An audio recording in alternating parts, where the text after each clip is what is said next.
সবাই তো আলু এবং ডিম দিয়ে আলুর ঘাটি খেয়েছেন, আর কেউ কি পালং শাক দিয়ে রুই মাছ দিয়ে এই ঘাটিটি করে খেয়েছেন? যদি না খেয়ে থাকেন অবশ্যই এই রেসিপিটি ট্রাই করবেন বাসায়, অবশ্যই একবার হলেও, কারণ এটা এতটাই মজাদার এবং খুবই সুস্বাদু। আজকে আপনাদের সাথে আমি রুই মাছ এবং পালং শাক দিয়ে ঘাটি একটা রেসিপি তৈরি করব। মাছটাকে আমি শুরুতে ধুয়ে পরিষ্কার করে নিয়েছি পালং শাক, সব কিছু রেডি করে নিয়েছি। এখন রান্না করার পালা। আর এই রেসিপিটি এতটাই মজাদার এবং সুস্বাদু, আপনারা অবশ্যই বাসায় যখন রান্না করবেন তখন বুঝতে পারবেন এটা কতটাই স্বাদ। আমি পেঁয়াজ, কাঁচামরিচ, টমেটো এগুলা কেটে নিয়েছি। এবার মাছগুলো ভেজে নেওয়ার পালা। মাছগুলো ভেজে নেওয়ার জন্য এখানে আমি লবণ, হলুদ, মরিচ গুঁড়া পরিমতো দিয়ে দিচ্ছি। দিয়ে আমি এগুলাকে হাত দিয়ে মেখে মাছগুলা সুন্দর করে ভেজে নিব। আজকের রেসিপিটি যদি ভালো লাগে অবশ্যই আমার চ্যানেলটিকে সাবস্ক্রাইব করে অল নোটিফিকেশন অন করে দিবেন।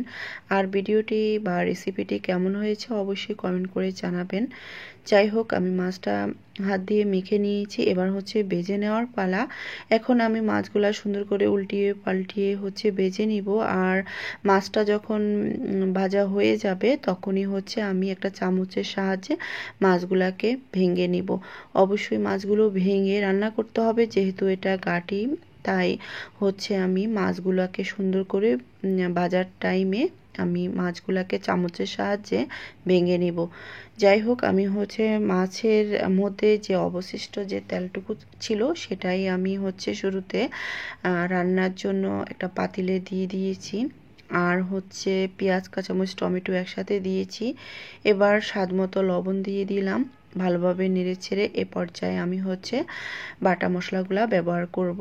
আদা বাটা, রসুন বাটা, জিরা গুঁড়া এগুলা হাফ টেবিল চামচ পরিমাণ করে দিব। আর এই রেসিপিটি আমার এত বেশি ভালো লেগেছে মানে বলার মতো না। আপনারা যখন এই রেসিপিটি একবার বাসায় রান্না করে দেখবেন যে এটা কতটাই মজাদার এবং সুস্বাদু। তারপর দিয়ে দিলাম হলুদ গুঁড়া এবং মরিচ গুঁড়া। জাল যে যেমন পছন্দ করেন ওইভাবে মরিচ গুঁড়াটা ব্যবহার করবেন। আমার কাছে এই তরকারিতে একটু জাল বেশি ভালো লাগে, তাই আমি মরিচের পরিমাণটা দিয়ে দিয়েছি। তো এই তো এদিকে আমি আমি এগুলা মশলাগুলাকে ভালোভাবে নেড়ে ছেড়ে কিছুটা পানি দিয়ে দিয়েছি মশলাটা কষানোর জন্য। ঢাকনা দিয়ে দিব। ঢাকনা দিয়ে মশলাটা সুন্দর করে কষিয়ে নিব 5 থেকে 6 মিনিটের মতো। দেখতেই পাচ্ছেন মশলাটা ভালোভাবে কষানো হয়ে গেছে। এবার আমি এই পর্যায়ে দিয়ে দিব মাছ ভেজে রেখেছিলাম, যে হাত দিয়ে বা চামচের সাহায্যে অবশ্যই এভাবে ভেঙে নেবেন। আমি মাছগুলাকে সুন্দর করে এভাবে চামচের সাহায্যে ভেঙে নিয়েছি। এবার আমি মশলাটার সাথে মাছগুলা দিয়ে দিব। এখন এগুলাকেও আমি আরেকটু চুলার মধ্যে ভেঙে নিব, কারণ এটা অবশ্যই এভাবে রান্না করতে হবে, তাহলে এটা স্বাদ দ্বিগুণ বেড়ে যাবে। কারণ যেহেতু এটা ঘাটি, তাই তারপরে আমি মাছগুলাকে আরেকটু কষিয়ে নেওয়ার জন্য কিছুটা পানি দিয়ে দিয়েছি। মাছটা সুন্দর করে কষানো হয়ে গেছে। এবার আমি এই পর্যায়ে মাছটাকে ভালোভাবে নেড়ে তারপরে যে শাকগুলা, পালং শাকগুলা সেগুলা দিয়ে দিব। তো এই তো আমি পালং শাকগুলা দিয়ে দিচ্ছি। সবগুলা এখন একসাথে দিয়ে দিব। তো শাকগুলা সব দেওয়া শেষ। এবার আমি একটু নেড়ে ছেড়ে নিচ্ছি। নেড়ে ছেড়ে ঢাকনা দিয়ে দিলাম। এবার ঢাকনাটা তুলে দেখতেছি যে কতটা এটা হয়ে আসছে। যেহেতু এটা ঘাটি, তাই এখানে কিছুটা আমি পানি দেব। একদম অল্প একটু পানি ব্যবহার করব। অবশ্যই আপনারা যদি এভাবে না রান্না করেন তাহলে বুঝতেই পারবেন না এটা কতটাই স্বাদ।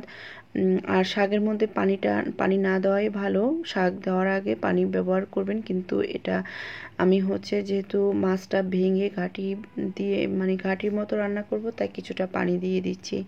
তো এই তো আমি পানি দিয়ে দিলাম। এবার আমি নেড়ে ছেড়ে এ পর্যায়ে ঢাকনা দিয়ে দিব। এটা হতে বেশি একটা টাইম লাগবে না, 10 থেকে 12 মিনিটের মতো চুলার উপরে রাখলেই হয়ে যাবে ঢাকনা দিয়ে। তো এই তো আমি এখন ঢাকনা দিয়ে দিয়েছি। এবার আমার তরকারিটা সুন্দর মতন হয়ে গেছে। দেখতেই পাচ্ছেন কতটা সুন্দর হয়েছে। তো এখন আমি চুলাটা অফ করে আমি একটা বাটিতে ঢেলে নিব। আর আজকের রেসিপিটাও এখান পর্যন্তই। আজকের রেসিপিটা কেমন লেগেছে, কার কার ভালো লেগেছে অবশ্যই কমেন্ট করে জানাবেন। আর আজকের ভিডিওটা এখান পর্যন্তই। সবাই ভালো থাকবেন।